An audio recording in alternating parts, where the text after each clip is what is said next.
Hello everyone, welcome to this video, and in this video I'm going to show you how you can fix if Telegram is lagging on mobile. So basically, if you open Telegram and it's just completely lagging, no messages are basically being sent and everything is just running extremely slow, then in this video I'm going to show you guys exactly how you can fix this. So there's actually one really easy way in order to fix this, and that is by simply opening your Telegram app, and once you've done that, simply head over to the bottom right corner of your screen and click on settings, and once you're right here, just scroll a little bit down till you find data and storage right here.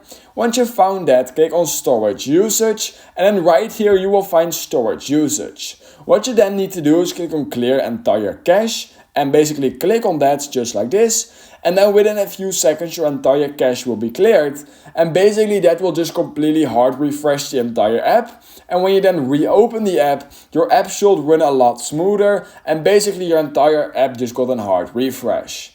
So yeah, that's basically all we need to do. At least that is currently working for me when I have this issue.